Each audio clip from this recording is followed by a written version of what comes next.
Today, we're going to finally answer the question once and for all.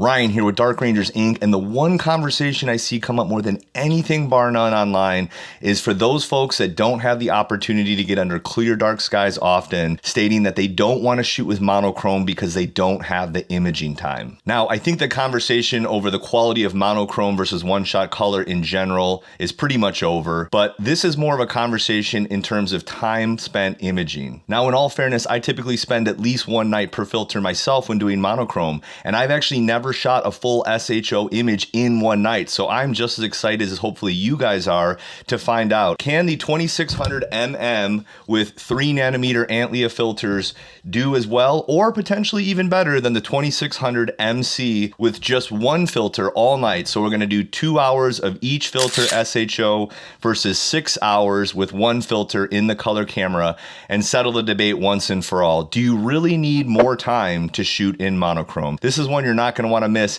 And guys, when it comes to processing, that's a different conversation. I just released my narrowband video, as you guys know. If you'd like me to release a follow-up processing that I did for the color image in this video, let me know by leaving a comment below. If I don't see the comments, I'm going to assume you guys are good. So stay tuned. I'm excited to do this, and I can't wait to see the results.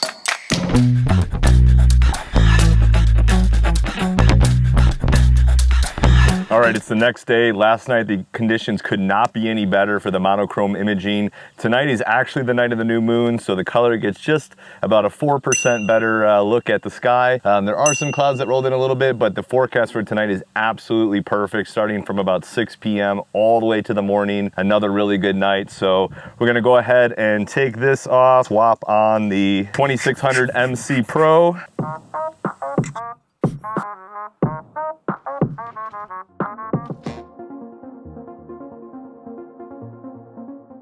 All right, so it's a couple days later. I actually just got back from my Bortle 2 dark sky trip, which is why this is coming out on Saturday instead of Friday. I'm excited to show you guys a video on that. But in the meantime, we'll go over this data. I wanted to cover off on a couple things first.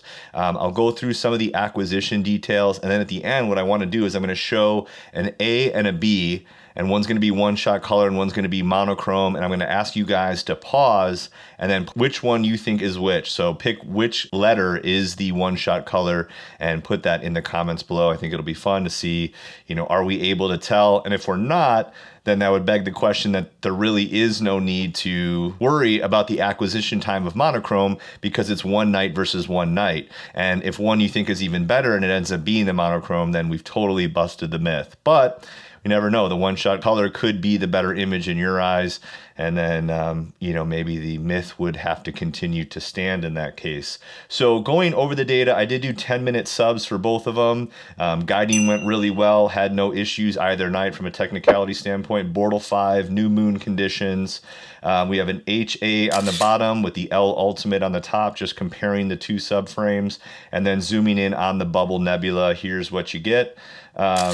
In terms of editing, I decided to do an SHO and an HOO with the monochrome, and then I used 7.1 hours of data with both. So with the HOO, I added a little bit more oxygen. That way, if folks were saying, well, it's only an HA03 filter with the one-shot color, it's not fair for it to go up against all 3 filters with the monochrome, but even though it's 7 hours versus 7 hours.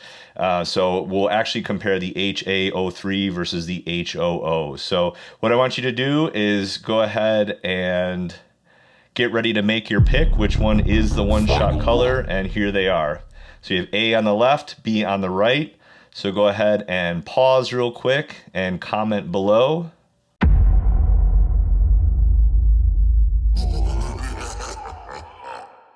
All right, and A was actually the one-shot color. So here you go. Here's a wide field, and then we'll compare it versus the HOO as well. And then I'll also show you the SHO here, which I thought even was probably the most rich in terms of the color palette.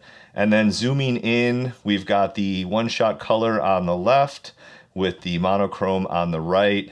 And then where the monochrome, I think, actually did outperform was the noise. So you have the one-shot color on the left, and the noise on the right was much lower. So what is the overall verdict?